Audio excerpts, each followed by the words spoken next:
seorang Budiman Sujatmiko ketemu Prabowo itu bukan kisah pertama. Bukan kisah pertama yang lain Di sudah dunia, ada. Budiman Sujatmiko pejabat partai bukan, pengusaha bukan, intelektual juga bukan. Saya warga biasa, seperti lebih hebat Mas Budiman, Dan Rojo. Budiman Sujatmiko ini biasa-biasa saja. Melihat bagaimana sih pelaksanaan dan persiapan pemilu 2024. Regularitas pemilu yang dilaksanakan di Indonesia itu 5 tahunan.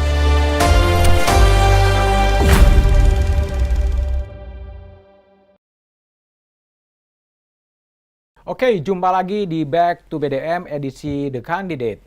Ya, kalau kita bicara soal bulan Juli 1996, kita akan terbawa pemikiran kita semua kepada apa yang disebut dengan peristiwa kerusuhan 27 Juli. Ya, hari ini saya mengundang salah seorang aktor yang berada di balik kerusuhan 27 Juli yang dijerat dengan pasal-pasal subversif. Ya, itu adalah Budiman Sujatmiko. Halo Mas Gimana Budiman. kabar? Sehat ya? Budiman ini juga lagi menarik ya, karena tiba-tiba dia melakukan entah apa namanya manuver atau dapat mimpi dari mana gitu kan. Tiba-tiba bertemu dengan bakal calon presiden Prabowo Subianto. Ya, banyak orang yang mengkritik langkah-langkah politik dari Budiman Sujatmiko. Itulah yang akan kita diskusikan, kita obrolkan dalam Back to BDM edisi The Candidate. Bud, saya mau tanya nih, Ya, kalau gimana, kita Mas? baca headline harian Kompas ya. 29 Juli ya, 29 Juli 1996 ya, itu oke. ada Panglima ABRI Faisal Tanjung yang mengatakan bahwa kerusuhan 27 Juli ditunggangi oleh oknum-oknum yang tidak bertanggung jawab ya. Saya mau tanya, ketika hari Sabtu 27 Juli itu Anda di mana sih sebetulnya? Saya pagi-pagi pada jam 2 dini hari, sampai jam 12 malam saya ada di kantor DPP PDI Jalan Diponegoro. Jumat malam ya, sampai jam 12, kemudian pulang ke kantor kami PRD, organisasi yang kami dirikan waktu itu. Sampai sana sekitar jam 1 malam, dan pas lagi mau menjelang tidur ada telepon masuk. Tapi tentu saja belum ada HP waktu itu ya. Ada sebuah media, majalah yang mendesak untuk wawancara saya dini hari itu. Wah, Malam 27. wah sudah 27 Juli dini hari sekitar Dini hari, jam 2 ya. Jam 2 malam. Oh ya. Wah, kita udah mau tidur nih, capek sekali. Enggak, ini penting banget untuk diwawancara, untuk wawancara. Akhirnya sudah, nggak bisa kita tolak. Jam 3 mereka datang. 3 subuh. Jam 3 subuh ke kantor kita. Satu majalah rame lah waktu itu.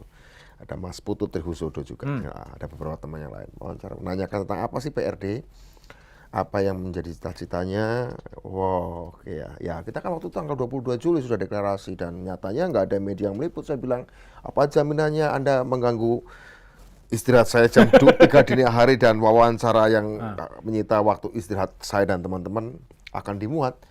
Ini akan dimuat, Mas. Oh, kenapa? Ya kami dapat informasi bahwa memang PRD ini mengancam, subversif, ingin menjatuhkan pemerintahan. Yakin akan dimuat, ya udahlah. Ya saya wawancara saja. Karena tahu memang beberapa hari sebelumnya dari ABC Australia juga melakukan peliputan terhadap kami beberapa hari, seminggu sebelumnya dari televisi ABC Australia. Ya saya wawancara dan menjelaskan. Ya setelah sampai sekitar jam 4:30 tidur. Udah capek gitu kan. Wow, sebenarnya harusnya lebih panjang tapi tertidur lah kami, udah cukup ya. Tidur, tiba-tiba nggak lama kami tertidur dapat telepon dari teman kita namanya Garda Sembiring. Garda Sembiring.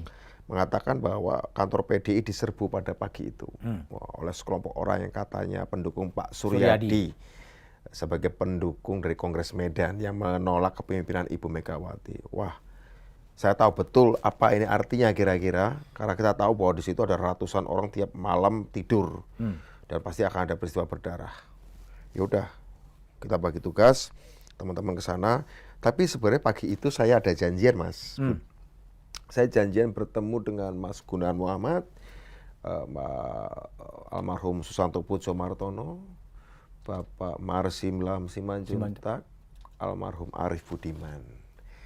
Saya waktu itu ngajak teman saya, sekarang sudah jadi Wamen, Pak Nezar Patria, Pemret Jakartapos.com juga ya. Saya dengan Pak Nezar Patria sekarang jadi Wamen Kominfo. Ya, kita ke Senen bertemu mereka, sementara teman-teman ke arah kantor PDI semuanya. Ya akhirnya bukan cuma teman-teman PRD, akhirnya banyak aktivis-aktivis yang selama ini mendukung Ibu Megawati, kepemimpinan Ibu Megawati datang ke sana. Tapi pagi itu saya nggak langsung ke sana, saya dengan Nezar bertemu dengan tokoh-tokoh yang saya sebutkan tadi, ngobrol. Memang sebelumnya udah janjian, tapi gara-gara ada penyerbuan itu dan kami dengar informasi itu, ya kita membicarakan. Ini kelihatannya akan menjadi sebuah momentum bagi perubahan.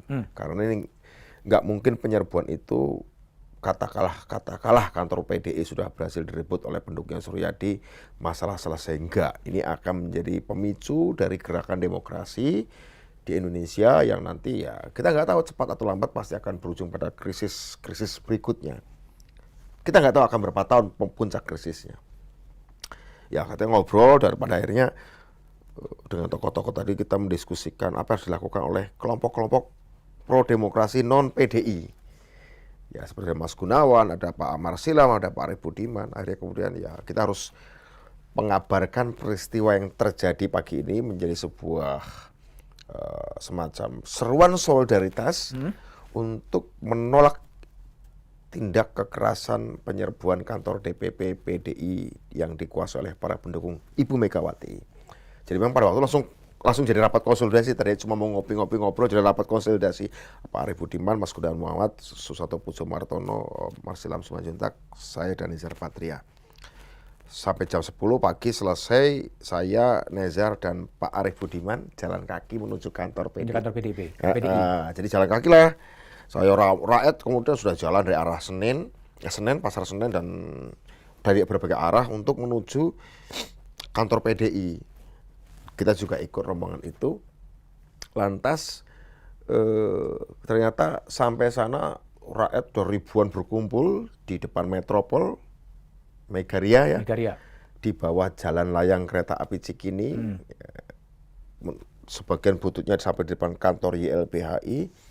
Kita mau masuk ternyata sudah dihalangi oleh pasukan anti huru-hara di bawah jalan layang kereta api. Ya, sampai siang masa makin banyak akhirnya kita ingin mengambil lagi kantor itu. Ya.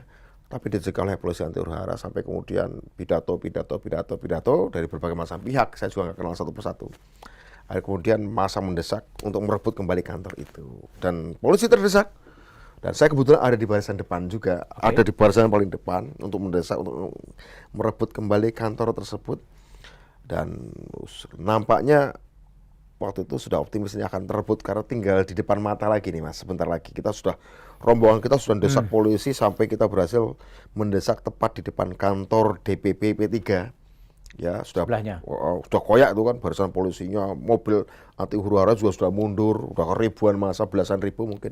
Tapi tiba-tiba dari arah jalan Surabaya muncul serangan balik dari Angkatan Darat, tentara, Kodam kalau nggak salah, yang menyerbu kita dan kita terpukul. Akhirnya kemudian buyar barisan.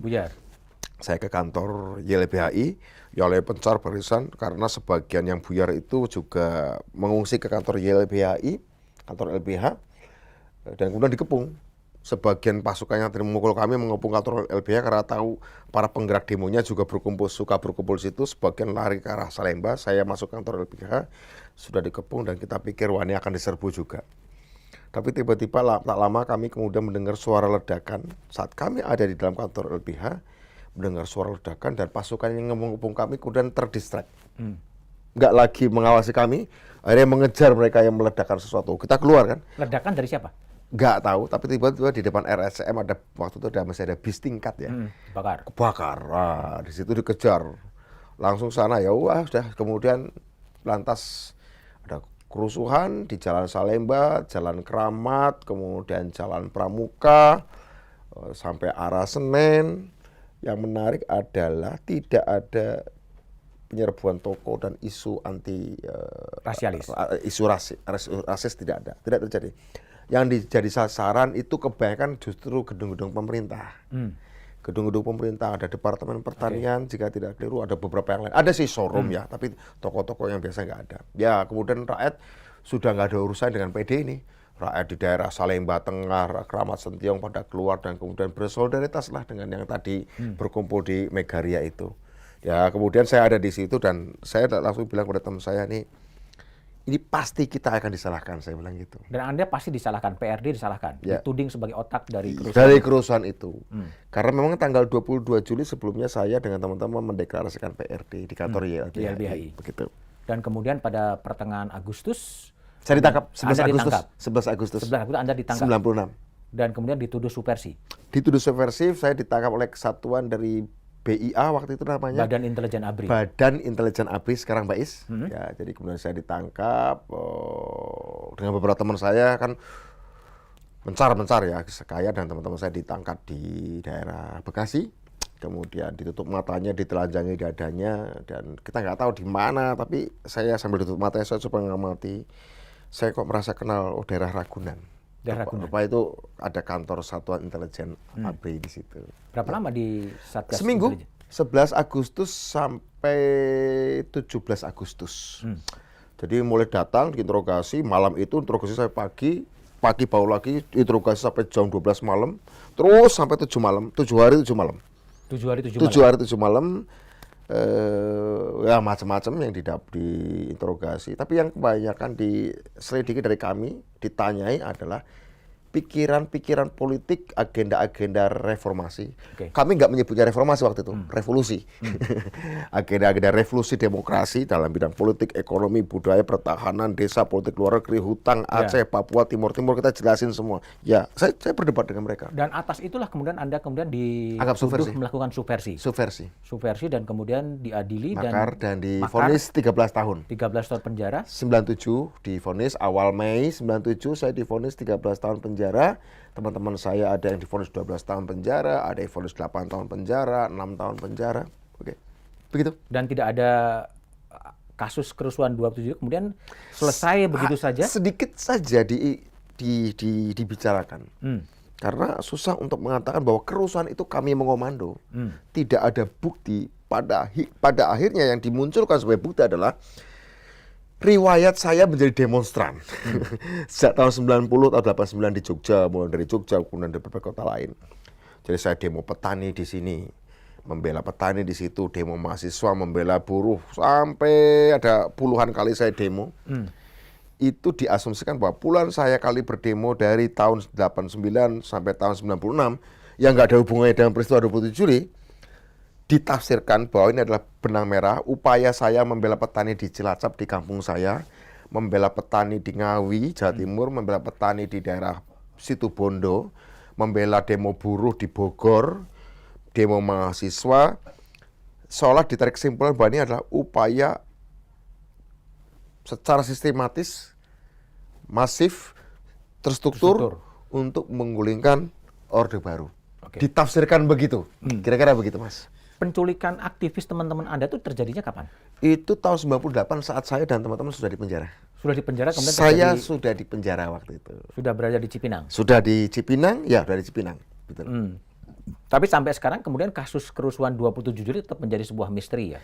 Ya ada pengadilan, tapi justru teman-teman kita yang diadili yang mempertahankan kantor DPP PDI, ada 124 orang, dan kami yang dituduh mendalangi kerusuhan perlawanan siang sampai sore harinya, sampai esok harinya itu di Jakarta. Oke. Kira-kira Itulah begitu. peristiwa 27 Juli yang Ya. kemudian juga kekerasan politik itu sampai kepada revolusi Mei atau Ya, revolusi Mei kira-kira ya. gitu, ya. Sampai kemudian puncaknya adalah Soeharto kemudian jatuh. 21 Mei 98. Tapi didahului krisis ekonomi, Mas. Iya, krisis ekonomi dulu kan. Iya, 97. Oke. Nah, sekarang kita pindah nih. Banyak orang yang kemudian langkah Budiman menemui Prabowo Subianto yang justru Petrus Haryanto, ex-sekjen Anda kemudian mengkritik dan menyebut Budiman sebagai pengkhianat gitu. Itu gimana Anda respon kritik dari Saya Petrus? ketika ya Petrus tentu saja tidak beraktivitas politik lagi sekarang ya. Oke. Tidak beraktivitas politik lagi. Saya kan terjun politik praktis. Sebenarnya yang menarik adalah bukan sekali orang ex-PRD atau ex-aktivis bertemu Pak Prabowo, bukan sekali. Bukan sekali. Bukan sekali waktu 2004, 2009, 2014, 2019 juga ada. Ya kita tahu Pius juga ada di Gerindra. Saya sendiri kan nggak masuk Gerindra. Andi Arief yang korban penculikan juga kan pernah berkoalisi juga dengan Pak Prabowo pada waktu Demokrat mendukung Pak Prabowo dalam Pilpres sebelumnya. Jadi menurut saya ini bukan sekali. Bukan sekali. Bukan sekali. Tapi barangkali yang harus dilihat adalah konteks politiknya kenapa saya bertemu Pak Prabowo. Gitu ya. Konteks politiknya bertemu Pak Prabowo sederhana saja. Tapi gini, sebelum ke sana, sudah bertabayun lagi dengan teman-teman ex-PRD, Petro. Sebelum ketemu Pak Prabowo, saya sudah pernah diskusi bertahun-tahun sebelumnya. Bahkan sebelum ketemu pun saya sudah diskusi dengan Nezar. Seminggu sebelum bertemu saya diskusi dengan Nezar Patria yang juga korban penculikan. Oh, udah diskusi rencana pertemuan dengan Pak Prabowo itu. Sudah. Oke. Dan pernah diskusi juga dengan ada Raharjo Waluyo Jati juga beberapa bulan sebelumnya. Intinya dengan Aan Rusdianto juga pernah diskusi ya. Ya ada kebanyakan yang saya sebut tadi itu adalah oke, nggak ada masalah. Karena saya juga pertama kali ditemukan dengan Pak Prabowo diajak oleh Nezar Patria tahun 2002. Saat Nezar sedang mewawancara Prabowo Subianto. Waktu pulang dari Yordania juga tidak keliru. Tapi waktu itu hanya wawancara saja. Karena waktu itu dia wawancara untuk majalahnya. Jadi menurut saya sangat kental sekali ini nuansa politis gitu. Mana yang nuansa politik? Ya pernyataan bahwa ini diramaikan gitu. Diramaikan? Bahwa ini diramaikan, ini nuansa politis gitu. Jadi ya kalau bertemu Andi Arief yang korban penculikan juga pernah mendukung Prabowo, ya kemudian yang lain-lain juga. Tapi oke, saya tidak minta permakluman, tapi saya mengatakan bahwa kita sudah 25 tahun. Saya 96 ditangkap 25 tahun. 23 tahun setelah reformasi. Kita pernah berhadapan. Pernah bersama juga saya dengan Pak Prabowo pada waktu saya menjadi timnya kampanye Bu Megawati dan Pak Prabowo 2009 dalam Pilpres 2009 saya kepala Badan Saksi Nasional Tim Kampanye Mega Prabowo pernah juga sebenarnya. Tapi berhadapan lagi dengan Pak Prabowo saat beliau menjadi calon presiden, saya mendukung Pak Jokowi 2 kali. Jadi di dalam 23 tahun reformasi ini ada pengendapan situasi. Kita semua hidup di era demokrasi. Kita semua hidup di era demokrasi dan kita menghadapi situasi-situasi global yang berbeda dengan tahun 98. Ada pergeseran yang jauh lebih radikal di tingkat global. Dulu pilihan kita ketika ada krisis moneter, ada pilihan kita berhadapan. Karena Pak Prabowo, bukan dengan Pak Prabowo, kita nggak pernah berhadapan dengan Pak Prabowo, kita berhadapan dengan Pak Harto. Kita berhadapan dengan Pak Harto, nggak dengan Pak Prabowo. Tapi Pak Prabowo menjadi bagian dari sistem itu, kita berhadapan, yes, pastinya. Dan bukan Pak Prabowo saja, ada banyak yang lain ya. Kami juga ada banyak lain, bukan cuma Budiman, pasti ada banyak lain juga. Kita berhadapan dalam situasi global di mana Indonesia harus demokrasi, sementara mereka menolak untuk berubah. Kalaupun ada ya lebih gradual lah, enggak, kita harus sekarang. Karena sudah 32 tahun terlama kita berhadapan. Melawan mereka adalah pilihan waktu itu. Bahkan bukan pilihan, keharusan. Hari ini kita sudah 25 tahun. Memakai logika yang sama, memakai sentimen emosional yang sama. Untuk dunia yang sudah sangat berubah. Menurut saya, entah bangsa ini yang mau dipenjarakan di masa lalu, atau seorang Budiman Sujatmiko supaya sekedar sibuk mikirin masa lalu. Dan biarkan orang lain yang mikirin masa depan yang nggak tahu juga mau dibawa kemana Indonesia. Artinya Anda bisa mengatakan bahwa Anda sudah forgive dengan masa lalu, dengan kejadian-kejadian masa lalu, dan forgetting juga seperti itu. Forgive, not forgetting. Forgiving, but not forgetting. But not forgetting. Not forgetting. Tapi sudah memaafkan semua kejadian-kejadian masa lalu itu artinya. Secara personal ya. Secara personal ya. Saya sendiri kan saya tidak pernah punya dendam, Mas Budiman. Saya tidak pernah punya dendam pada orang yang pernah menangkap saya. Saya tidak pernah punya dendam pada orang yang memvonis saya 13 tahun. Saya tidak pernah punya dendam sama orang yang pernah menyiksa saya. Saya tidak pernah punya dendam pada orang yang pernah membocorkan di mana saya bersembunyi. Saya pernah ketemu orang itu dan mengaku minta maaf. Maaf saya dulu membocorkan tempat persembunyian Anda sendiri. Dulu kita anggap teman tadinya karena dia Satgas PDI, kepala Satgas PDI, katanya dia penyusup dan membocorkan tempat persembunyian kita. Waktu saya anggota DPR dia bertemu saya, dia bertemu saya. Ya mau saya maki-maki. Waktu saya baru dilantik jadi DPR ya, dia bertemu saya di kantor DPR. Mas ingat nggak? Saya agak lupa. Oh iya, wajahmu ingat ya? Iya. Ya nama saya ini, saya dulu memang kepala Satgas PDI, tapi kemudian kita bertemu dan kemudian kita membocorkan tempat persembunyian Mas Budiman. Maaf ya Mas, gini. kamu nggak ada urusan dengan pribadi dengan saya nggak ada masalah dengan pribadi dengan kamu. Ya oke, saya terima maafmu, tapi so what? Terus mau ngapain? Oke. Saya mau marah-marahin kamu? Kan nggak bisa kayak gitu. Jadi pilihan... Artinya gini Mas Budiman, seorang Budiman Sujatmiko atau Prabowo itu bukan kisah pertama. Bukan kisah pertama yang lain Di sudah dunia. ada. Ketika Nelson Mandela, saya nggak sebesar dia tentu Oke. saja. Oke.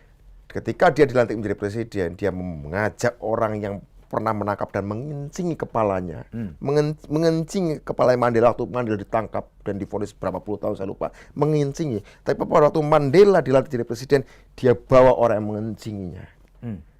Kita mau menyebut Mandela pengkhianat.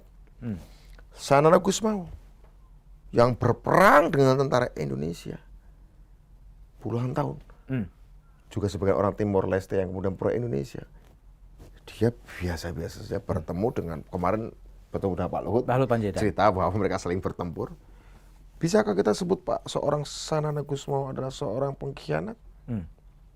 Jadi menurut saya, kalau Indonesia 280 juta ini terus disuruh ngoreki Masa lalu. belatung 25 tahun yang lalu, sementara kita menghadapi krisis geoekonomi, geopolitik, geostrategi, dedolarisasi, BRICS, atau mungkin jangan-jangan yaudah Indonesia sih boleh mikir masa depan, tapi Budiman Sujatmiko hanya boleh mikir masa lalu. Jangan Budiman dibiarkan mikir masa depan. Nanti kita nggak bisa pesta. Jangan mungkin kayak gitu. Suruh dia ngurus kalau aja, nanti yang pesta kita aja. Suruh kayak gitu memang skenario-nya. Nggak, Budiman tahu kapan melangkah, kapan melawan, kapan bersatu, kapan berlawan, kapan berkawan. Tapi kenapa reaksi dari sekjen Anda yang sama-sama di penjara bisa kemudian menjadi sangat berbeda sebetulnya? Maaf, dia bukan korban penculikan seperti saya. Oke. Saya diskusinya hanya dengan mereka menjadi korban penculikan. Nezar Patria, Aan Rusdianto, kemudian Raharjo Waluyo-Jati itu yang korban penculikan 98. Kalau saya Petrus Wilson itu sama saya di penjara 96. Saya 96 saya dengan Petrus dan Wilson di penjara. Yang diculik kan ada Nezar yang bisa saya jangkau ya. Nezar, Aan udah pernah ngobrol sebelumnya, Raharjo Waluyo-Jati. Mereka yang diculik. Dan menarik yang saya pernah dengar dari Jati ya, walaupun diskusi udah agak lama. Gini Bud, gua ini korban penculikan ya. Tapi kita tahu bahwa masalah kami, kasus kami tidak pernah diselesaikan. Tapi selalu muncul 5 tahunan. 5 tahunan. Dan ketika sudah muncul, hilang lagi. Hilang lagi, udah muncul lagi 5 tahunan. Saya sebagai korban, ini kurang lebih kalimatnya Jati. Saya sebagai korban merasa bahwa ini masalah kami tidak pernah diselesaikan. Sementara kami dulu berhadapan dengan Pak Prabowo diculik, itu karena kami punya cita-cita. Cita-citanya Indonesia demokratis, Indonesia maju, Indonesia adil, kira-kira gitu ya. Terus kemudian kami disuruh terus ikut agenda ini, sementara kita nggak punya kesempatan ngomongin motivasi awal kami dulu berjuang. Demokratis sudah, adil masih kita dalam on the way, maju masih belum kelihatan. Terus kita kok nggak kunjung, kami yang jadi yang sebab kami diculik adalah karena kami punya motivasi itu. Tapi ketika kami diwawancara media, ketika saya ditanya orang, tidak pernah ditanya motivasi kami berjuang itu apa. Tapi yang ditanya adalah, lu kamu apa? Kami tidak pernah ditanya kenapa kami berjalan atau berlari. Yang ditanya adalah, lu kamu, kenapa kamu lukamu, cacatmu, sakitmu. Tapi nggak pernah ditanya, kami sakit untuk apa? Kami luka untuk apa? Artinya ada kegelisahan orang-orang ini bahwa, loh, kami harus diajak bicara masa depan. Jangan cuma diajak bicara masa lalu. Sementara saat bicara masa depan, kalian bicara masa depan. Dan kami nggak boleh bicara masa depan, hanya boleh bicara masa lalu. Padahal belum tentu dulu kalian punya pikiran masa depan. Kami yang punya pikirannya. Untuk itu kami berisiko. Terus kami suruh ngucek-ngucek resikonya terus. Kita ini berdemonstrasi, berjuang, berorganisasi, baca buku loh, nulis buku loh, dengan resiko ditangkap loh. Kita berdebat loh. Kami itu demonstrasi modal baca buku, modal berpikir. Tapi kalian dulu tidak pernah berpikir untuk demokrasi, tiba-tiba ingin dibiarkan bicara masa depan dan kami hanya boleh bicara masa lalu. Kan nggak fair. Kira-kira gitulah kalimatnya. Kalau Anda baca kira-kira gitu kalimatnya, Mas. Kalau ini kan tadi mengatakan bukan orang yang pertama dari teman-teman Pasti PRD, bukan, ya. pasti banyak. Tapi yang menjadi isu besar itu kan malah Anda sebetulnya. Anda Ya tanyakan sama orang yang menganggap saya keren. Tanyakan sama orang yang menganggap saya lebih hebat daripada lainnya, padahal saya biasa-biasa saja. Apa lebih hebatnya saya dari Andi Arief? Ya, makanya. Andi Arief masih ketua Badan Pemenangan Pemilu Demokrat. Partai Demokrat. Apa bedanya saya dengan Faisal Reza, ketua badan yang juga korban penculikan, ketua Badan Pemenangan Pemilu PKB dan ketua Komisi 6 PKB? Apa lebih hebat saya dari Nezar Patria, mantan Pemret JakartaPost.com, sekarang wakil Menkominfo. Budiman Sujatmiko, pejabat partai bukan, pengusaha bukan, intelektual juga bukan. Saya warga biasa, seperti lebih hebat Mas Budiman, Kanrojo. Budiman Sujatmiko ini biasa-biasa saja. Apa hebatnya saya dibanding Wamenkominfo? Apa hebatnya? Di Kertanegara kan mendapatkan sebuah eksposur yang luar biasa dan disambut dengan cara luar biasa. Kenapa harus membebankan penyambutan itu pada saya? Berarti sosok yang luar biasa sebetulnya kan dipandang itu. Loh, kalau saya luar biasa, Kalau saya luar biasa, apa salahnya saya? Kalau saya dianggap luar biasa, kok nyalahkan saya? Iya. Berarti skenario penyambutan memang di awal udah begitu. Saya tidak tahu. Nggak tahu. Saya tahunya ketemu Pak Prabowo, beberapa orang. Ya, saya tahu ada wartawan atau ada wartawan, tapi mungkin saya tidak berpikir sebanyak itu. Saya pertanyaannya, saya bukan Wamenkominfo itu, bukan ketua Komisi 6 gitu yang ngurusi BUMN ribuan triliun itu ya. Saya bukan. Jadi saya warga negara biasa, Mas. Saya caleg juga bukan, karena memang saya nggak mendaftar caleg, memang saya sudah 2 periode cukup lah saya di DPR. Saya nggak mau jadi pegawai politik juga. Saya bukan orang gajian. Jadi menurut saya, kalau saya Budiman Sujatmiko bertemu Prabowo dianggap luar biasa, mungkin kita harus mendefinisikan ulang apa itu luar biasa. Apa yang ditakutkan dari saya? Kenapa 27 Juli kita bisa 27 Juli? Saya usaha 26 tahun, uang aja saya pun paling cuma ada 10.000 di dompet. Ya toh? Terus kenapa waktu itu Orde Baru nggak saya serius? Itu pun hari ini saya pun dianggap saya serius. Hebat sekali Budiman Sujatmiko nih. Ya memang hebat kan? Yang tanya kan orang menganggap saya hebat, saya sendiri biasa-biasa saja. Saya sendiri menganggap objektif, nggak ada ukuran saya hebat. Nggak ada. Tapi gini, setelah Anda bertemu dan teman-teman ex-PRD kemudian menyesalkan dengan berbagai cara. Tidak bisa diklaim karena ex-PRD juga banyak yang setuju.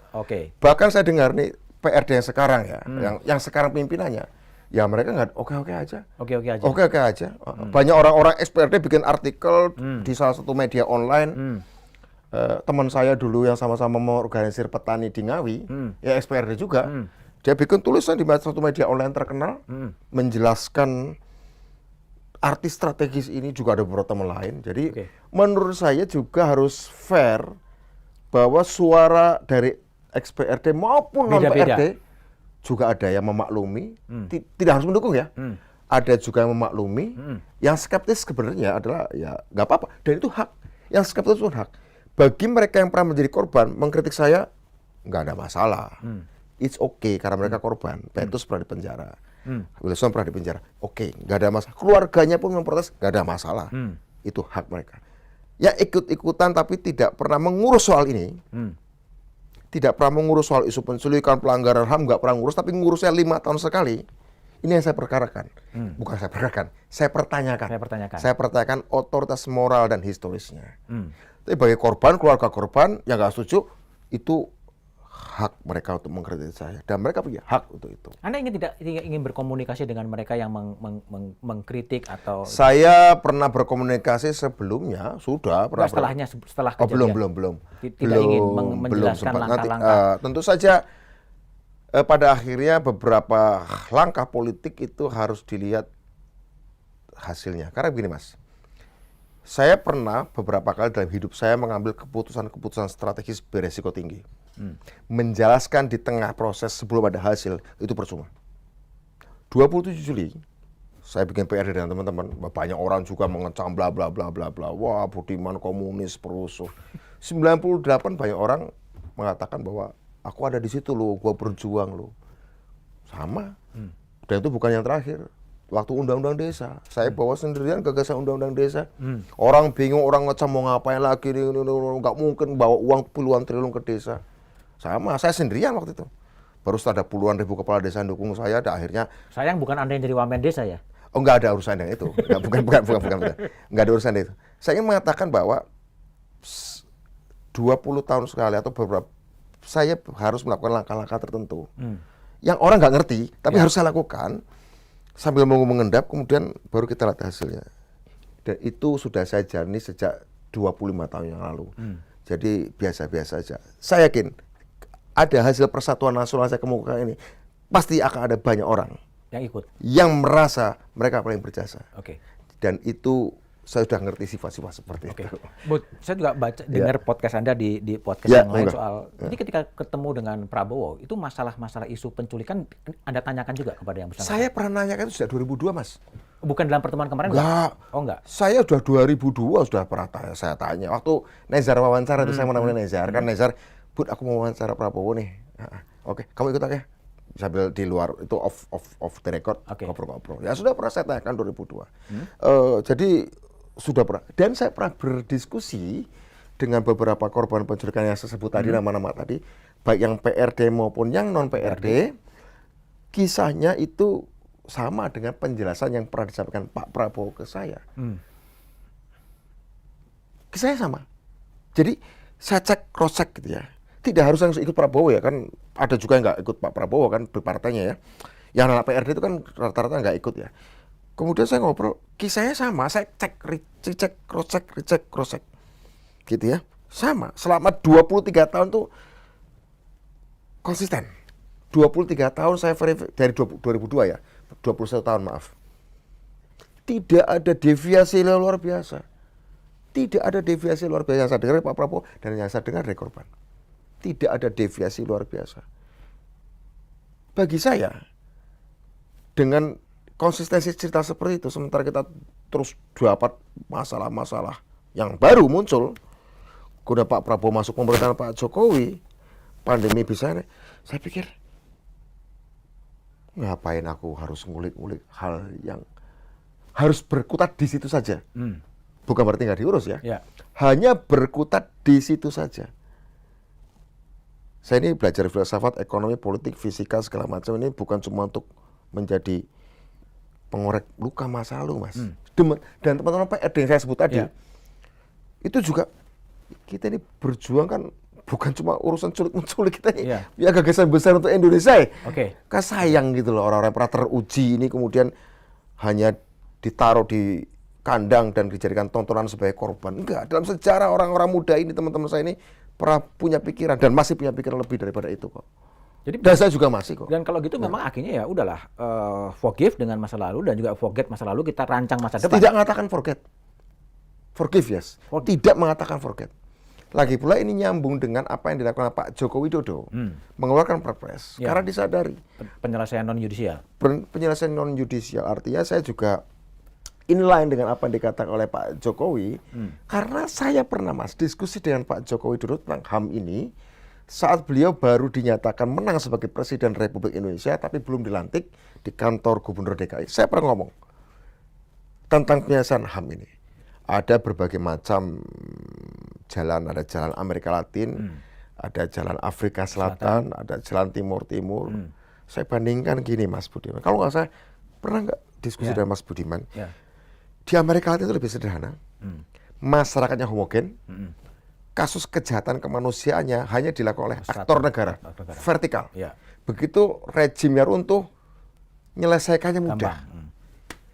Di negara yang kompleks seperti Indonesia, dengan kekuasaan diktatornya 32 tahun, kekuasaan negara itu punya waktu cukup luang untuk menindas satu kelompok masyarakat dengan dibantu oleh kelompok masyarakat lain. Kemudian kelompok yang sudah pernah membantu negara menindas kelompok lain, karena kelompok ini bermusuhan dengan ini, suatu saat kelompok yang pernah membantunya pun ditindas, dan kemudian memakai kelompok ini untuk menindas. Ini ada ratusan kelompok, ada suku, agama, ideologi juga ya. Artinya, kalau kita lihat kasus-kasus pelaporan pelanggaran HAM kejahatan kemanusiaan misalnya di LBH, kita akan ketemu kelompok-kelompok masyarakat jadi korban pelanggaran HAM, tapi sesungguhnya mereka secara ideologis, secara politis juga pernah saling membunuh, pernah saling menindas. Artinya, jika kita mengungkap satu kejahatan oleh negara secara vertikal, maka sambungannya adalah bahwa kejahatan itu dibantu oleh kelompok masyarakat yang lain. Dan ini jumlahnya banyak. Anda bayangkan, kerumitan ini nggak dialami di Argentina. Ya. Kerumitan ini tidak dialami di Chile. Afrika Selatan juga. Afrika Selatan lebih rumit daripada Latin, karena di sana ada sekelompok masyarakat yang cukup besar, kulit putih yang diuntungkan oleh rezim apartheid. Sehingga pendekatan Nelson Mandela tidak sama seperti Amerika Latin. Ya, Rekonsiliasi. Karena apa? Ada kelompok horizontal lain yang diuntungkan oleh penindasan HAM pada kelompok kulit hitam. Andai Nelson Mandela memilih jalan pengadilan murni, belah masyarakat itu, Mas. Belah. Karena kulit putih juga masih banyak di Afrika Selatan. Pun jika di Timor Leste, meskipun warganya lebih sedikit, tapi kelompok pro NKRI cukup banyak. Andai Sanana Gusmao sekedar pendekatannya hukum, nggak akan selesai juga. Belah Timor Leste. Saya pernah bertahun-tahun di penjara bersama Pak Sanana. Proses evolusi beliau dari seorang pemimpin gerilyawan menjadi figur rekonsiliator, saya bisa menjadi saksinya. Karena saya sering berdiskusi dengan dia di penjara. Perubahan dia. Dan saya banyak belajar, banyak kemudian punya gagasan tentang rekonsiliasi suatu saat untuk Indonesia dari dia. Karena dia perlu punya rencana. Andai Timor Leste merdeka, saya akan melakukan ini dengan Indonesia, saya akan baik dengan Indonesia, saya akan kemudian merangkul orang yang pernah menjadi pro Indonesia. Itu beliau omongkan di penjara dan ternyata dia buktikan. Saya banyak belajar 3 tahun di Cipinang dengan Pak Sanana Gusmao. Artinya begini, Mas. Saya baca tentang Afrika Selatan, Nelson Mandela. Saya baca pengadilan jenderal-jenderal pelanggar HAM di Argentina. Saya ngobrol langsung dengan Sanana Gusmao. Saya punya guru langsung dan guru tidak langsung yang menurut saya mereka lebih teruji daripada sekedar buzzer-buzzer pendukung capres yang memanfaatkan isu ini 5 tahunan dan kemudian setelah itu juga nggak diurus juga. Saya belajar dari orang-orang itu dan saya lebih percaya mereka. Karena omongan mereka, tindakan mereka sudah dibaptis oleh darah, api, dan peluru. Dan saya pernah ada di sana juga. Kalau kembali ke tadi, soal pertemuan dengan Pak Prabowo, ini juga sebelumnya dikomunikasikan juga dengan Presiden Jokowi? Enggak. Ini tidak saya komunikasikan dengan siapapun kecuali dengan tim saya dan korban penculikan. Oh, dengan korban penculikan? Ya, Nezar. Jati pernah diskusi. Reza sudah lama nggak ketemu, tapi saya tahu pikiran-pikiran dia seperti apa. Terakhir sih dengan Nezar Patria. Dengan Nezar, ya. Sebelum jadi wamen ya? Sebelum jadi wamen. Beberapa hari sebelum jadi wamen. Ini juga supaya tidak disalah mengertikan. Kemudian ketika kemudian selesai dalam jumpa pers, terkesan Anda mengendorse Prabowo sebagai Capres 2024. Itu gimana? Pembicaraan sebenarnya, saya sebenarnya pernah ketemu Pak Prabowo sebelumnya sebagai Menhan. Kemudian waktu 2 jam berbicara di sana memang, waktu itu saya lagi ngobrol tentang situasi internasional sebenarnya, Mas. Situasi global. Geopolitik. Kemungkinan perang Rusia-Ukraina, ketika misalnya Ukraina kalah, kemungkinan nafsu perang ini akan dibakar di Selat Taiwan. Itu gimana antisipasinya? Kemudian keluarnya Rusia dari perjanjian pengiriman gandum, biji-bijian gandum, pembatasan di Laut Hitam. Kemudian kemungkinan Ukraina gabung ke Polandia, sehingga kemudian Ukraina, kalau misalnya mendeklarasikan gabung ke Polandia, berarti Ukraina menjadi part of NATO. Artinya kemudian itu bisa dianggap melanggar kesepakatan NATO bahwa salah satu negara yang NATO yang diserang akan menyebabkan NATO akan menyerang semuanya.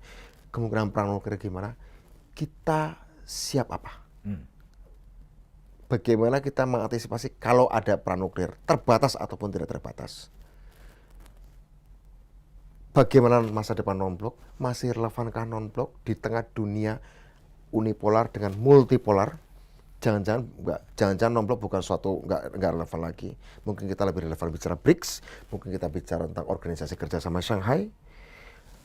Kalau ada perang nuklir, Indonesia siap apa? Sementara Australia sudah menyiapkan bunker-bunker untuk 30.000 orang agar selamat. Sementara jutaan penduduk Australia yang lain belum tentu. Menghadapi 50 tahun kemungkinan musim dingin nuklir. Di Katulistiwa saja bisa turun minus 28 derajat Celcius. Kita nyiapin apa? Pandemi kita sudah berhasil lolos. Krisis-krisis yang nanti akan disebabkan oleh krisis geopolitik, geoekonomi, geostrategi, pergeseran dolar, BRICS segala macam. Indonesia mengantisipasi apa? Obrolan kami proses di situ, dan saya bilang sama Pak Prabowo, ini ada hal menarik tentang kita berdua. Kita pernah berhadapan, saya bilang gitu. Ya. Dia nih kalau saya ketemu saya tangkap Anda, dia bilang gitu ya. Oh iya nggak apa-apa, untung saya ditangkap. Tapi untung ditangkap oleh satuan lain, kata Pak Prabowo. Oh iya, saya ditangkap oleh BIA, saya bilang. Iya. Saya dari waktu muda suka mengadvokasi petani, mengorganisir petani di Jawa Tengah, di Jawa Timur. Kemudian setelah dewasa saya belajar geopolitik, geoekonomi, geostrategi. Pak Prabowo, orang tentara elit, tentu belajar juga perang, belajar geopolitik. Tapi pernah jadi ketua HKTI. Ketemu. Kita pernah ada di titik berbeda, tapi kemudian mengunjungi ilmu-ilmu yang lain. Kita ketemu di sini. Oke, satu. Kedua, Bapak ex pasukan elit, tentu di dalamnya ada Sandi Yuda, intelijen militer. Saya aktivis. Pak Prabowo. Ini saya membaca ya. Kita lihat, ada dua negara yang mau saya jadikan contoh. Yang ketika terpuruk, negara itu bisa bounce back, bisa balik. Satu negara dipimpin oleh ex-intelijen, satu negara dipimpin oleh ex-aktivis. Yaitu Rusia yang di bawah Yeltsin terpuruk, Putin yang ex-KGB, ex-intelijen membuatnya bangkit. Brazil, waktu di bawah presiden sebelumnya terpuruk, ketika dipimpin oleh presiden ex-aktivis buruh, Lula, bangkit. Sehingga kemudian Brazil dihormati, sehingga bikin BRICS segala macam. Saya mau ngomong gini Pak Prabowo. Memang dalam pengamatan saya kebetulan 6 kali pernah ditangkap. Jadi saya ngerti cara berpikir interrogator dan intelijen. Saya coba ngerti 6 kali sejak SMA saya pernah ditangkap. Saya berpikir, pola pikir intelijen dan pola pikir aktivis itu sama. Apa itu? Biasa berpikir strategis, biasa berpikir utuh, biasa berpikir konseptual, suka baca buku dan data, tapi tahu juga kondisi lapangan. Karena jika tidak menguasai kondisi lapangan, resiko intelligence dan resiko aktivis itu mati. Atau ditangkap lah paling ringan. Saya lahir dari tradisi itu bersama teman-teman yang lain. Diskusi, baca data, debat, ngorganisir, demo, ketangkap, kena gas mata, kena peluru, macam-macam. Pun intelijen, entah intelijen militer atau intelijen sipil, entah Sandi Yuda, entah intelijen strategis, pun pasti pernah mengalami situasi analisa geopolitik, geoekonomi, geostrategi, sampai analisa musuh di mana, letak senapan musuh di mana, letak senapan kita di mana, dan karena urusannya adalah mati. Artinya apa? Intelijen atau pasukan elit dan aktivis itu hidup dalam alam yang sama. Yang membedakan adalah kita ada di kutub berbeda sehingga kita harus berhadapan. Tapi kalau kita lihat perjalanan Rusia dan perjalanan Brazil, dua negara yang terpuruk bisa bangkit justru karena yang satu dipimpin ex-aktivis, yang satu dipimpin intelijen. Nah, ini Indonesia cuma satu, Pak. Kebetulan Bapak bekas elit, pasukan elit, di bawahnya ada Sandi Yuda, saya bekas aktivis. Jadi siapa menjadi presiden? Anda Bukan, atau Pak Prabowo? Saya ingin mengatakan, perlu kalangan ex-aktivis dan kalangan ex-intelijen ngomong bareng. Ngomong, bukan Budiman dan Pak Prabowo saja, ada banyak. Ngomong bareng, ini Indonesia menghadapi situasi krisis ke depan, krisis geopolitik regional ke depan. Ya, Indonesia itu harus selamat stabil. Ya. Itu nggak bisa, Mas, nggak bisa sekedar dibahas oleh orang yang ilmunya sekedar ilmu entertainment, Ilmu survei. Saya pernah debat dengan seseorang waktu perang Rusia Ukraina. Lihat tuh Zelensky, dia seorang entertainer, dia mampu menyihir dunia untuk bersimpati pada dirinya. Bung, dalam dunia normal, keadaan normal bisa. Tapi menempatkan seorang entertainer untuk memimpin negaranya yang perang hanya akan menjadikannya lelucon. Saya ingin mengatakan, Indonesia terlalu besar jumlah penduduknya, terlalu besar kompleksitas masalah baru yang hadir di dunia untuk sekedar ya hal-hal sensasional. Kita harus masuk pada wilayah esensial. Dan wilayah esensial itu harus dikuliti dari konsep sampai lapangannya, ya, dari informasi sampai datanya, diletakkan secara utuh, digelar. Soal keputusan jadi apa serahkan pada pimpinan politik. Karena kebetulan Bapak juga sekaligus pemimpin politik, ya Bapak bisa bicara sama Pak Jokowi, tentu saja sudah sering. Saya nggak perlu nganjurkan itu. Yang saya inginkan kan Pak Prabowo ngomong dengan Ketua Umum saya, Ibu Megawati, yang juga berapa bulan sebelumnya saya pernah diskusi dengan Ibu Megawati tentang persis soal yang sama. Bu Mega bicara tentang kemungkinan ancaman krisis pangan akibat perang Rusia Ukraina. Ibu Mega udah ngomong kita harus kejar teknologi. Saya juga ngomong 2 kali dari Ibu Mega. Kosakatanya sama, cara berpikirnya sama. Kemudian saya juga pernah bertemu dengan Pak Luhut Binsar Panjaitan. Keprihatinannya sama, cara berpikirnya sama, kosakatanya sama. Saya juga pernah bertemu dengan Bapak Andika Perkasa sebelumnya. Cara berpikirnya sama, cuma walaupun eksentrasi berbeda tekanannya. Bu Mega lebih kepada soal pangan, disoroti oleh dia, dan stunting. Pak Andika lebih bicara soal korupsi, markup, belanja militer besar-besaran, beliau concern ke sana. Kalau Pak Luhut lebih concern berbicara tentang digitalisasi, dekarbonisasi, hilirisasi, connectivity, dana desa, dan pendidikan SDM. Pak Prabowo bicara tentang non-blok, nuklir, dan blok strategis apa yang harus dibangun Indonesia ke depan. Semua sama, cuma perbedaannya di tekanan yang berbeda, tapi semua sama. Saya pikir ini orang-orang yang berkuasa, sama semua concernnya sama, berpengaruh. Mereka bisa ngobrol sama saya satu sama lain. Kenapa nggak bisa saling? Kenapa mereka nggak bisa? Kenapa yang terjadi? Apa karena saya dianggap bukan siapa-siapa, sehingga kemudian mereka nyaman dengan saya? Dan kemudian ketika mereka berbicara antara mereka merasa nggak nyaman karena masing-masing merasa sama-sama kuat. Kalau Budiman kan bukan siapa-siapa, nyaman-nyaman saja. Bukan ancaman. Bukan ancaman. Nah, saya mau ngomong, kalau Bu Mega ngomong sama Budiman Sujatmiko, Pak Prabowo ngomong sama Budiman Sujatmiko, Pak Luhut ngomong sama Budiman Sujatmiko, Pak Jokowi juga ngomong juga hal yang sama. Pak Jokowi ngomong Budiman Sujatmiko, Pak Andika ngomong dengan Budiman Sujatmiko, nggak akan jadi apa-apa. Nggak akan jadi apa-apa karena saya bukan siapa-siapa. Tapi kalau jenengan semua saling ngomong, saya yakin kita punya jawaban atas keresahan stunting, keresahan pangan, keresahan korupsi, keresahan 6 agenda strategis, keresahan soal blok militer strategis atau blok politik strategis, keresahan Pak Jokowi tentang IKN, tentang keberlanjutan sustainability daripada yang dilakukannya. Keresahan itu bisa diomongkan dan bisa jadi keputusan politik strategis untuk bangsa. Kalau dengan Budiman Sujatmiko paling jadi bahan wawancara dengan Mas Budiman gitu kan. Tapi bukankah Anda jadi jembatan sebetulnya? Apa? Anda menjadi jembatan. Kan saya bilang, saya pernah di satu podcast ngomong, ya saya harus jadi jembatan. Ya. Kan ada tuduhan, wah Budiman nyebrang ke Gerindra. Enggak, saya nggak nyebrang.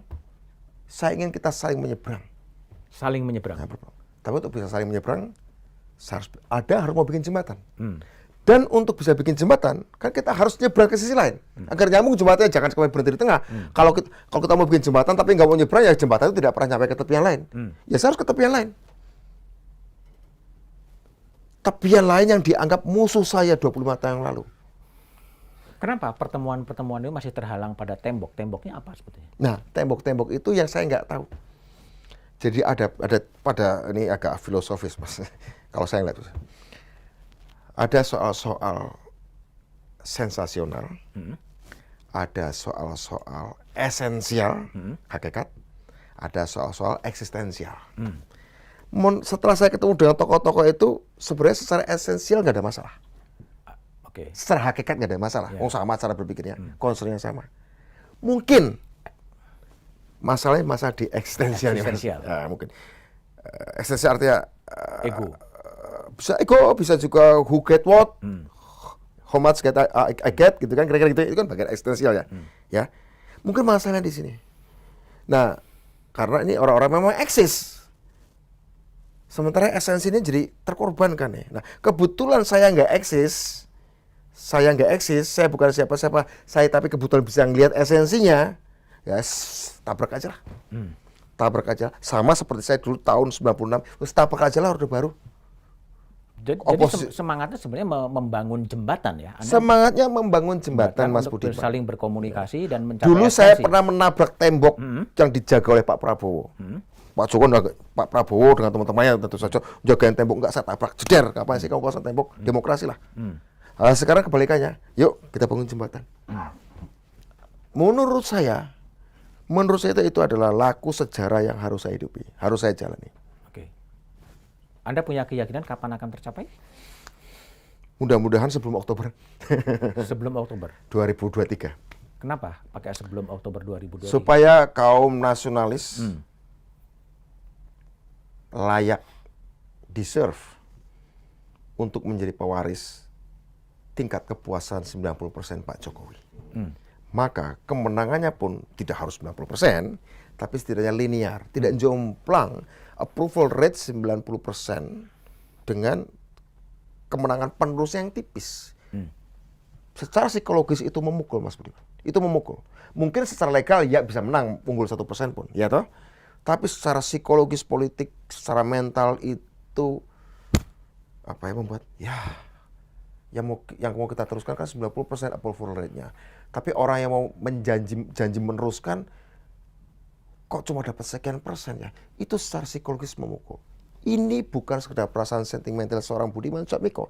Ini juga hasil diskusi saya dengan Lula da Silva. 2011 saya ketemu Lula da Silva. Waktu beliau baru saja lengser jadi presiden, approval rate-nya, tingkat kepuasan pada Lula 80%.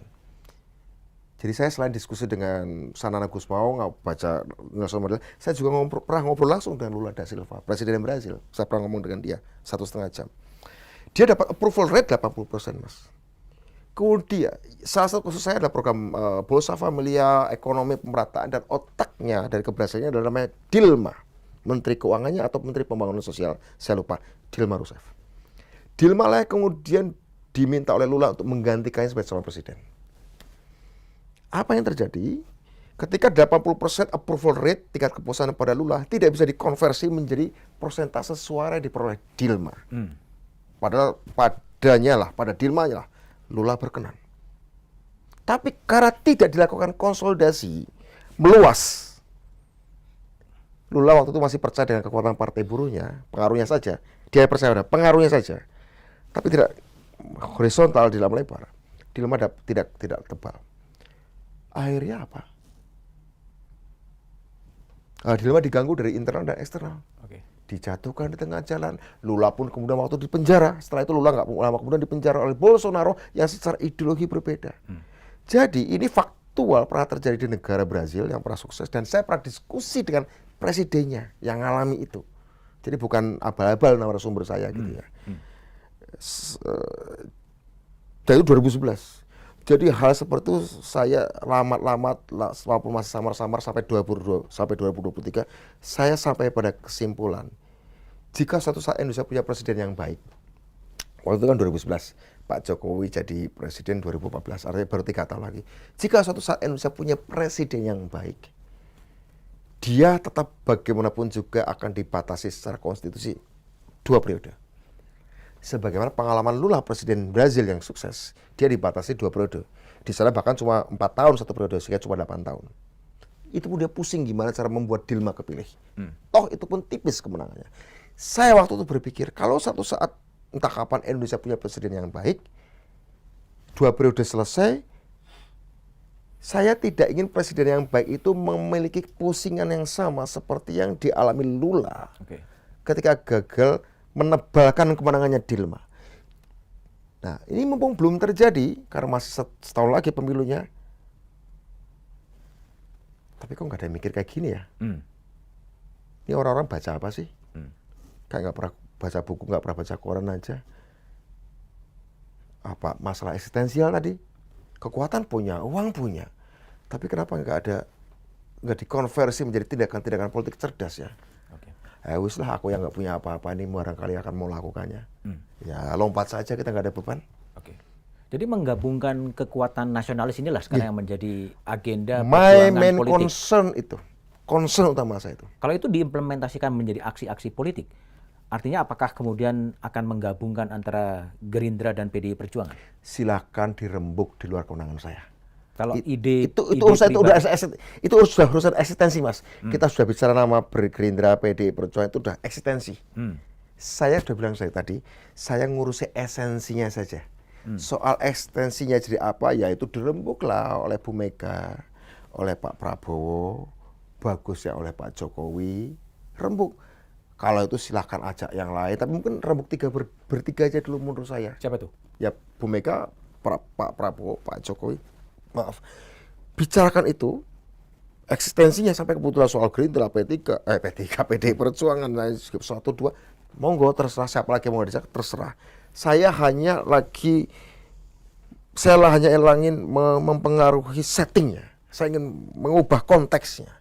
Saya ingin mencoba memberikan insight baru, perspektif yang nggak dilihat oleh banyak orang, itu aja sih. Kalau Kira-kira saya gitu. baca di beberapa berita yang Iya. dari, silakan, Monggo, berita Mas. yang ada di podcast, Nggih. salah satu menggabungkan itu adalah menggabungkan dua sosok antara Prabowo dan Ganjar Pranowo.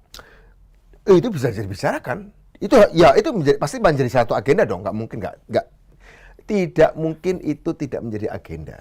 Pasti menjadi salah satu agenda. Tetapi menurut saya lebih baik itu menjadi satu bagian dari agenda yang lebih besar. Indonesia kan bukan cuma mau diselamatkan 5 tahun ke depan juga, Mas. Ya. Minimal sampai 2045 lah ada agenda bapak-bapak dan ibu bangsa ini untuk nyiapin itu. Sehingga kemudian 2029 kita nggak usah ribut dari nol lagi. Tinggal lanjutkan saja. Jadi persatuan nasional yang strategis, bukan persatuan elektoral. Yang saya minta bukan persatuan elektoral, Mas. Bukan sekedar persatuan elektoral, bukan sekedar kerjasama elektoral, tapi persatuan nasional. Artinya strategis. Persatuan Nasional itu adalah koalisi partai-partai nasionalis. Kerjasama partai-partai nasionalis untuk memastikan capres dan cawapres dari kubu nasionalis itu mendapatkan kemenangan yang tebal sehingga layak untuk disebut sebagai penerus seorang Joko Widodo yang punya approval rate 90%. Itu bukankah ide Budiman ini adalah ide juga dari Presiden Jokowi? Saya dengar begitu juga, cuma saya terus terang nggak pernah diskusi dengan Pak Jokowi. Pun beliau tidak menyuruh saya untuk melakukan ini. Tapi saya pernah mendengar itu dan menurut saya baik. Menurut saya nggak ada salahnya, nggak ada buruknya. Nah, kalau dari sisi Presiden Jokowi sekarang, Nggih. di antara bandul antara Ganjar Pranowo dan kemudian Prabowo Subianto, dalam konteks kepentingan esensial, kepentingan strategik, di mana Presiden Jokowi harus menempatkan diri? Gini, Mas Ganjar adalah pemimpin populis tapi mungkin kurang teknokratik. Pak Prabowo adalah punya kepemimpinan strategik tapi memang latar belakang militernya tidak banyak terlibat dalam dialog-dialog yang sifatnya ini ya dengan masyarakat luas begitu ya. Ya menurut saya silakan Pak Joko Widodo melihat mana yang paling pas. Pun Bu Megawati, saya kan adalah 2 kali bicara dengan Ibu Megawati maupun juga di acara-acara partai. Kata-kata kepemimpinan strategik itu saya dapat dari Ibu Mega justru. Waktu beliau dapat gelar guru besar dari Universitas Pertahanan, punya kepemimpinan strategik. Artinya Ibu Mega bicara kepemimpinan strategik, Pak Jokowi juga bicara kepemimpinan strategik. Saya bicara persatuan nasional untuk menopang kepemimpinan strategik itu. Nah, yang dilihat adalah aspek kualitatif, Mas, sama aspek kuantitatif. 2. Aspek kuantitatif dilihat juga bagaimana pergerakan survei, elektabilitas, dinamika trennya bagaimana, dan tren kan bisa saja berubah. Lihat aja dinamika secara kuantitatifnya, lihat juga dinamika kualitatifnya, mana kriteria yang kepemimpinan strategik itu gabungkan dengan elektabilitas yang kuantitatif itu. Jadi kualitatif, ini kuantitatif. Gabungkan saja. Saya yakin Pak Jokowi sebagai seorang presiden sudah 9 tahun, sudah banyak ngobrol dengan banyak pemimpin dunia, dengan Panglima, dengan intelijen. pasti beliau punya banyak referensi. Saya tidak akan mengajari Presiden bebek Jokowi berenang. Enggak, saya Tapi tidak apakah belajar itu. perlu Presiden Jokowi kemudian melakukan political endorsement terhadap salah satu tokoh? Secara terbuka saya tidak menganjurkan. Tidak secara, menganjurkan. secara terbuka saya tidak menganjurkan itu, not good ya. Tapi Pak Joko Widodo tentu saja punya kesempatan berpidato, punya banyak kesempatan menjalankan program. Beliau bisa saja sebagai sebuah isyarat gitu ya. Pada siapa kata-kataku ini untuk Indonesia yang sudah kukerjakan dan yang kumimpikan tentang Indonesia, pada siapa bendungan yang kurusmika ini, jalan yang kurusmika ini, jembatan yang kurusmika ini, beasiswa yang kuberikan pada anak-anak muda ini, mereka layak diasuh oleh kepemimpinan yang seperti apa. Saya kira Mas Budiman, Indonesia 2023, masyarakat Indonesia 2023, masyarakat politik Indonesia 2023 lebih cerdas dari 2019, lebih cerdas dari 2014. 2014 atau 2009, rakyat yang profesor doktor sekalipun akan terpesona melihat seorang pemimpin politik masuk selokan. Akan kagum melihat seorang pemimpin politik gendong bayi. Akan terharu melihat seorang pemimpin politik merangkul seorang nenek-nenek. 2009 begitu. 2014 juga masih ada seperti itu. Tapi ini dunia informasi ini sudah membanjiri kita. Makan mie ayam pinggir jalan tidak lagi punya makna politis sebesar 2009-2014. Anda ulangi makan mie ayam pinggir jalan, gendong nenek-nenek nyebrang jalan.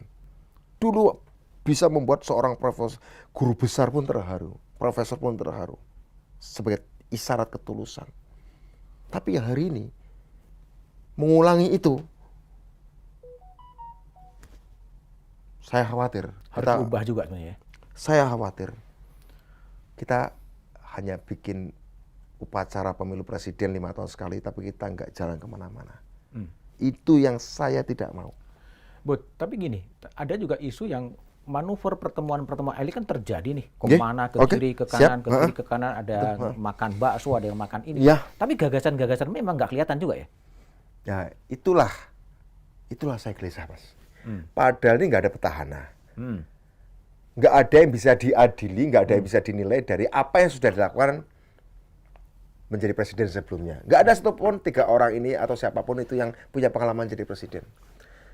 Saya sudah bicara sejak 2 tahun yang lalu sebenarnya. Di partai juga saya bicara. Di kalangan aktivis saya bicara. Pertarungan 2024 adalah pertarungan narasi. Pertarungan narasi. Pertarungan narasi. Pertarungan memberi makna. Kalau Anda bertarung serajin Jokowi, lebih rajin dari Jokowi, Anda tidak akan mendapatkan sentimen emosional. Pak Jokowi bangun 1000 kilo jalan tol. Anda membangun 10.000 kilo jalan tol, Anda tetap tidak akan bisa lebih besar dari Jokowi. Karena apa? Klaim jalan tol itu, klaim infrastruktur, sudah dipegang Pak Jokowi. Karena Pak Jokowi sudah dipegang itu. Sudah sampai tingkat mitos, bukan sekedar citra, Mas. Kalau sesuatu sudah melekat mitos, itu mitos itu nggak bisa dibagi. Nah, citra iso, nah, citra masih bisa, Aku citra orang rajin, maka bisa ada orang lain juga bangun citra sebagai orang rajin bisa. Tapi kalau ada mitos, sekali mitos ngelekat pada diri saya, Nggak bisa diambil. nggak bisa ditiru. Terdelivery. Sisa-sisanya itu nggak bisa diambil, nggak bisa. Pak Jokowi kerja, Pak Jokowi kerja terutama ya. Itu mitos, bukan sekedar citra.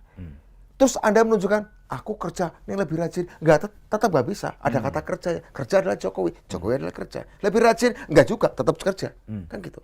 Artinya apa? Pemimpin ke depan itu harus punya kemampuan memaknai kerja, Mas Budiman. Saya ambil contoh Pilgub 2017. Ahok dan Jokowi. Pak Jokowi rajin, Ahok rajin. Tapi apa yang membuat Ahok terkenal? Apa karena rajinnya Ahok? Karena Ahok bikin RPTRA, bikin rusun, serajin Jokowi. Enggak. Bukan rajinnya Ahok yang terkenal. Padahal Ahok juga akan rajin dengan Pak Jokowi waktu gubernur. Galaknya Ahok. Pak Jokowi kan nggak galak. Jadi Personal Ahok... branding ya? Apa? Ini personal branding. Ahok tuh galak. Jadi kan orang cinta Ahok karena galaknya, bukan karena rajin. Meskipun rajin. Jadi kalau kamu menunjukkan sama rajin dengan Jokowi, makan mie ayam pinggir jalannya, masuk kolong-kolong, gorong-gorongnya, gendong bayinya, meluk nenek-neneknya sama dengan Jokowi, dan Anda tidak membawa sesuatu yang baru, rakyat tidak akan melihat sesuatu yang baru. Hari ini rakyat lagi butuh dikasih makna, Mas. Dikasih makna. Dikasih makna. Jalan tol ini maknanya apa? Jembatan yang dibangun Pak Jokowi ini maknanya apa? Maka kalau Pak Jokowi slogannya kerja, kerja, kerja, saya mau mengatakan, ke depan pemimpin Indonesia adalah harus melampaui kerja, Mas. Cipta dan makna. Kalau you tidak pernah mencipta, tidak memberi makna atas kerja, anyep. Dan sekarang masih anyep. Nyun sewu, masih anyep. Masih anyep. Itulah kemudian, padahal saya ngobrol dengan Pak Prabowo, nggak anyep. Bu Mega juga nggak anyep. Loh, ada apa? Apa yang menyumbat mulut tokoh-tokoh ini? Rakyat itu butuh pengetahuan, butuh perspektif yang global. Karena tantangan kita global. Butuh itu. Tapi bukan Pak Prabowo juga berulang kali memuji dan mengapresiasi kinerja Pak Jokowi sebetulnya. Ya Belum kan? cukup itu memberikan makna. Bukan makna yang pada Pak Jokowi lakukan. Makna yang akan dia lakukan Oh, yang kalau akan dia jadi dilakukan. presiden. Ya. Jadi presiden ke depan adalah memberi makna apa yang sudah dilakukan Pak Jokowi. Sambil meneruskan tentu saja. Ya. Yang 1.000 km jadikan 10.000 km. Tapi kalau 10.000 km tanpa narasi, anyep. Anyep. Harus dikasih narasi, Mas. 10.000 km tanpa narasi, anyep. Walaupun dia lebih baik dari Pak Jokowi. Oke. Ini yang 2017 pilgub pun kayak gini, Mas. Kalau saya sering pakai seloroh kayak gini sama teman-teman. Pak Ahok bicara, aku bikin RPTRA, aku bikin rumah susun, aku bikin jembatan, aku bikin ini. So what? Kamu bikin rumah susun, so what? Ya, kamu pasti akan buat rumah susun itu. Karena kamu nggak korup, kira-kira gitu. Ngomong pada Ahok. Meskipun orang itu misalnya nggak memilih Ahok. Tapi kan kamu tidak bisa menjanjikan bikin jembatan Shiratal Mustaqim untuk saya. Kamu tidak bisa menjanjikan bikin rumah di surga untuk saya. Meskipun kamu pasti akan bikin rumah susun untuk saya, akan bikin jembatan menghubungkan antara kali apa, kali jodoh atau apa, kali Ciliwung, tapi kamu tidak menjanjikan jembatan Shiratal Mustaqim. Aku cari pemimpin yang bisa menjanjikan jembatan Shiratal Mustaqim. Muncul Anies. Sesimpel itu kok. Orang tuh butuh kebaruan. Bangsa itu butuh kebaruan. Orang yang dulu milih Obama kemudian milih Trump kok. Orang yang dulu milih Lula kemudian milih Bolsonaro kok. Padahal ideologically berbeda antara Bolsonaro dengan Lula. Antara Trump dengan Obama.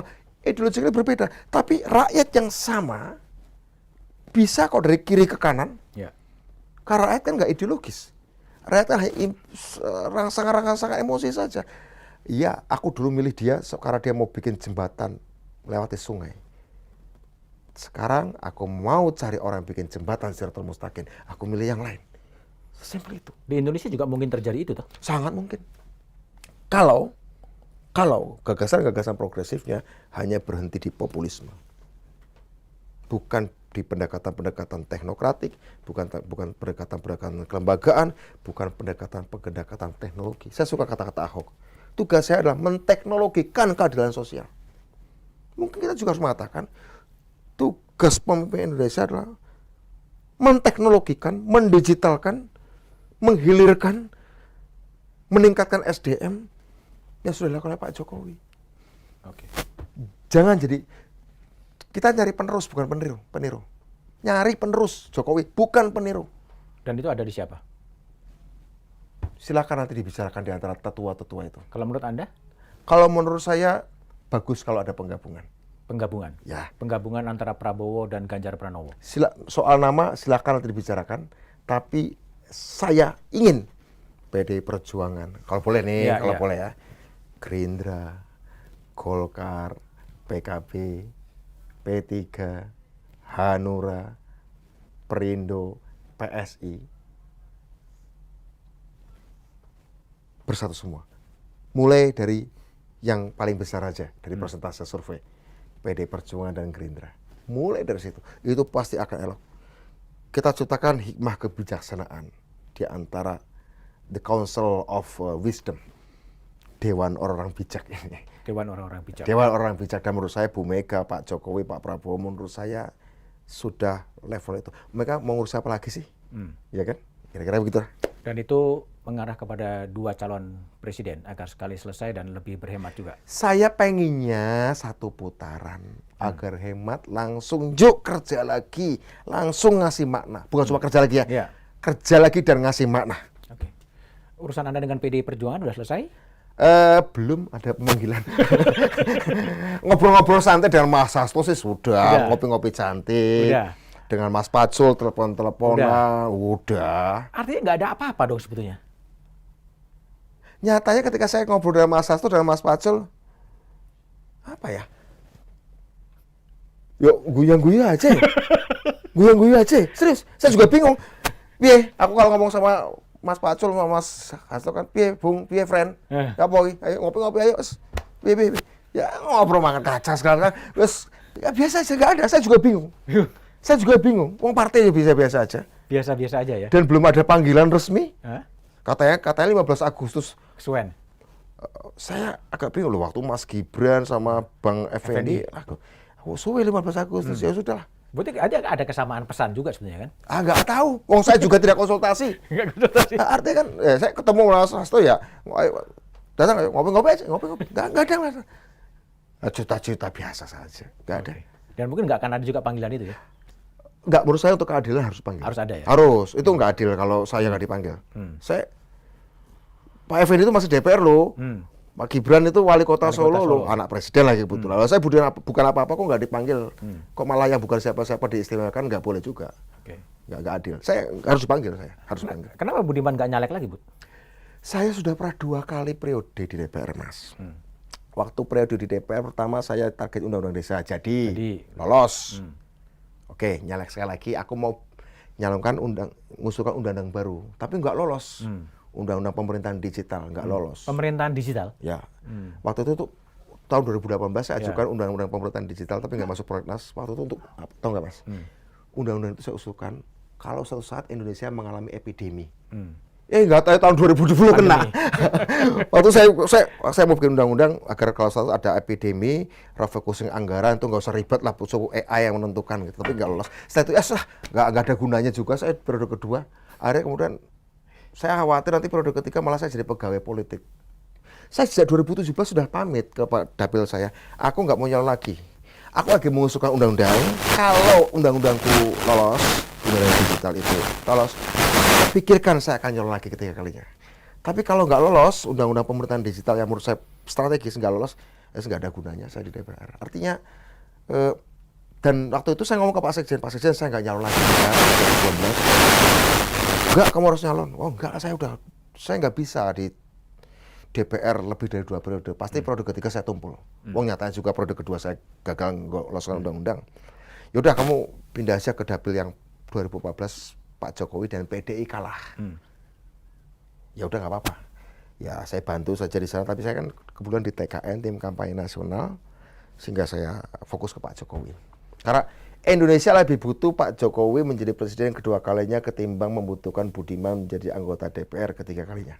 Oke. Dan saya punya waktu terbatas, saya tahu apa yang prioritas. Oke. Gitu, Oke, thank you. Terima kasih Mas Budiman. Ini Budiman bertanya, Budiman menjawab. Oh iya. Aturun. Thank you ya. Ini eksplorasi paling dalam dari semua podcast. Mudah-mudahan nggak diedit ya. Enggak. Ya. Kirim ke saya loh. Oke, linknya. pasti ya. Oke. Demikian obrolan saya dengan Budiman Sujatmiko tentang langkah-langkah politiknya ingin membangun jembatan. Jadi yang harus dibangun adalah jembatan, bukan tembok-tembok di mana kita tidak bisa saling berkomunikasi. Jumpa lagi di Back to BDM edisi The Candidate dengan tamu-tamu yang lain. Melihat bagaimana sih pelaksanaan dan persiapan pemilu 2024. Regularitas pemilu yang dilaksanakan di Indonesia itu 5 tahunan.